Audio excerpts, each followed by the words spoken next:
diasporans are watching, and there are standards that we should also get up to. So this becomes a real problem for us, a real struggle for us. Instead of going home, joko family they just walk into a fashion store, spend everything on clothes and just to satisfy the job.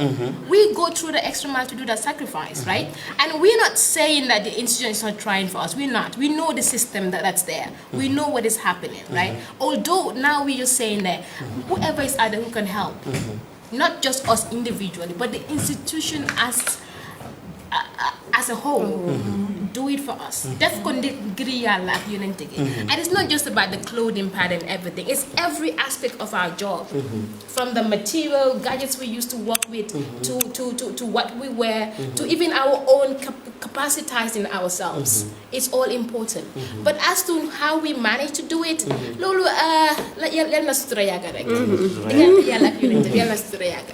how much are you getting paid for it? Yes, no, actually, I cannot disclose that. I'm sorry. Up to 20,000? I'm sorry, I cannot disclose. But one thing is, like Teneng has said earlier, I think, yes, we just want to set the record straight. We're not saying that management is not giving us allowances, but it's too little, to be honest. They're giving us what they have, and we're also putting in what we have. Actually, for me, if you have somebody, like she said, you just go somewhere, you see people, you receive support. This is what you do. We appreciate what you do. And as Gambians, I think we should be there for one another and support each other. So I'll help you in this aspect. Probably you own a fashion shop, and you sell clothes and hair. As ladies, you know, our hair is on top priority. I don't know about the rest, but I'm so mindful about what I wear and all that. Yes, because it's all part of the appearances and all that. In TV, we all know it's appearance. It's number one. So somebody may say, okay, and I can support you in this aspect. For instance, she owns a shop. I can give you what you wear weekly. You know, some of the outfits that we wear, they've just been given to us. You just put it up because number one, it's a form of advertisement for exactly the owner. And also, yes, like but I reading said, the news though, you don't say, okay, Kimoma Solale. So how does it become a form of advertisement for those people? No, okay, because a lot of people do watch you on TV. So when you look good, they will like, okay, you were looking good and I love the outfit you wore. For instance, you have a designer who designs for you. Actually, I can bring him contacts and all that. But what we're saying here is, like Teneng has said, it's passion all over, top to bottom. It's just the passion that we have for I can the relate job. to what you guys are saying, it's because just that's what keeps me going actually. Exactly. Even though we are not we don't receive, let's say, the standard salary in Africa or whatsoever, but then it's the passion that kept us going from day one, from the onset to today. How long have you been with GRTS? Actually, celebrated my 4 years with GRTS, and I don't regret it because this is actually what I wanted to do. Are you planning on leaving the institution anytime no, soon? No, I'm not saying that. Put words in my mouth. No, I'm lying. I'm lying. No, I'm not. No, I'm just saying.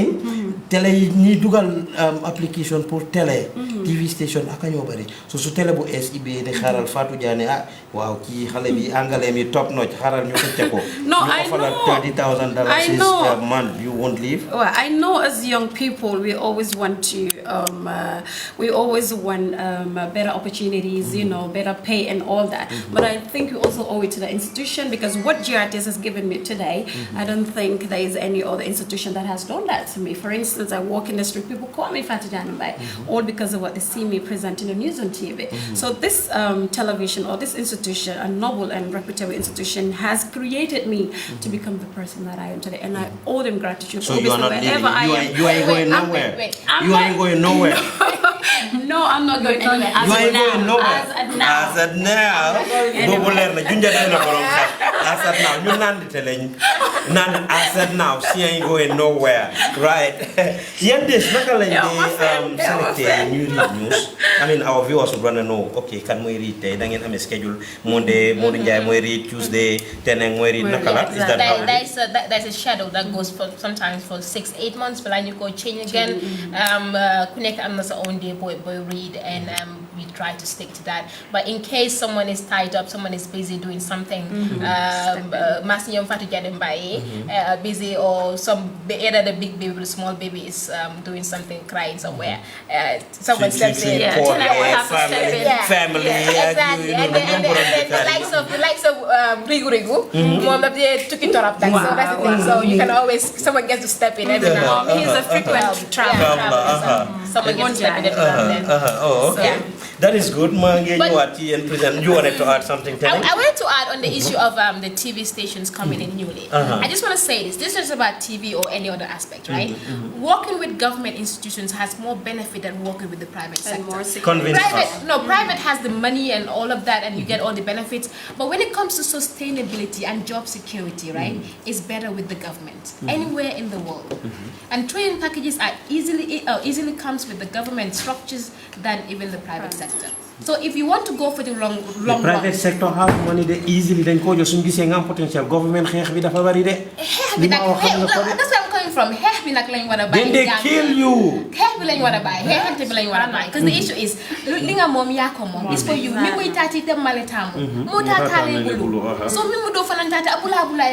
And exactly what you're supposed to get as well, it has already been written for you. So why fight another person for what they have? My friend Naholi said, just listen and you listen and I kill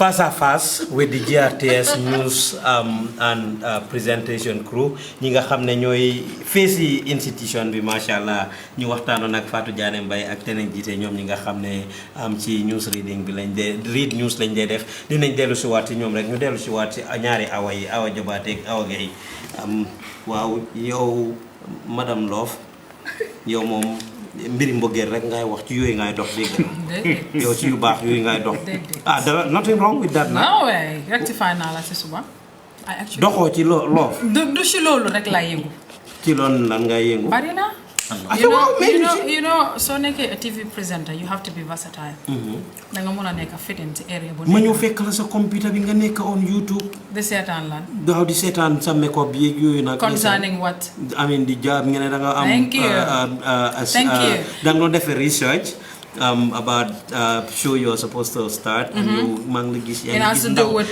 beauty tips mu ngi defarat kanamam gi lan nga jangé ni ma la ko waxé rek niki soy plan dara dang ci wara def gestu te as a presenter or as a media personnel when you're about to do something make sure you have a clear clue as to what you are getting into in case nga buga def production on what I was watching if you're not equipped with some of the stuffs lulu lifen doko muna dem def properly or maybe doko execute noko wala execute or yangi wara latte something let's say about the eyebrows yo sababa yangi latte question but hamulo question because def lots of research we always do our research before you come on board to do whatever we want to do that is just one of the stuffs lo xamne mom lay def and fee we do a whole lot we have this then they usually the special big events you host teamwork in the final teamwork apart from small weekly shows we do teamwork and at the end of the day I just want to throw light on what they said that in as much as other TV stations are coming in we all know everybody in life especially the young people will want to look for greener pastures we know that I was on this level we must start a GRTS so you don't expect me to be you know stick to that level till God knows when ku nek daf de buga rise up not so you were somewhere before isn't it you said you were with GRTS before I used to do a lot of programs okay. Now you're at a level you're now operating this Gambian talent thank you very much your wish was not to just remain in a palace okay in as much as my institution I want to rise up I don't want to just stick to one show as a media personality you have to be versatile te nga def news bi suñ la ne defal nga mën ko def elek suñ la ne okay dama def production bi nga mën ko def that's what media is all about so do GRTS elek ak sibir li nga mën ba pare dang ko yobale you're going to take it everywhere from Gambia to another country you are yow li nga xam nga ko pare that's why it's good pull your equip very well even if people don't got to realize it that you are capable of so and so if you get another opportunity it's easily visible because you're supposed to xam li nga xam ba pare te job bi daal mooy loolu information yi nga xam ne jot nañ ko. Okay. ñu ne. yéen ñii di def programme yu baax yi ak news yi. nekkante rek ngeen nekkee GRTS fii yéen ak top management bi. GRTS. ñan ñoo wax loolu. topp ko si guna. Can you clarify ko? Wow. I didn't mean to laugh that loud, like seriously. Tene. Okay. First things first, right? Da ngeen di nekkante ak seen boss yi. Wait. No, I no, actually say yes or no to that, right? In fact, the answer is definitely a no. But the truth of the matter is, we have a working relationship and we are very professional with that. I don't know, when the girls around me, the ones I'm close to, and here and those upstairs in the office too, are very professional. They don't want to say, do my neck because I'm in salary. Because let me tell you that I cannot demand between GRTS because they don't have enough money. But how much I put your information, Bo? But no, the thing is, it's not matter. No, the thing is, wait, that they don't date. Doesn't matter. That's the thing. That's the thing. My mother told me, don't shit where you eat. That's it. And this is where I eat. I cannot shit here. Relationship is something that it comes to a certain point that it can get messy for you. Yes. How do you look the person you're working with in your eye when you people are fighting on the other end? Then why didn't they want like Gambia fini? You've mentioned it, Siga, now a little bit. Fight until the day, but a lot of things more they happen. And on Gambian talent still, then they talk Indian news stories. Some of which we've investigated a lot, and we actually saw.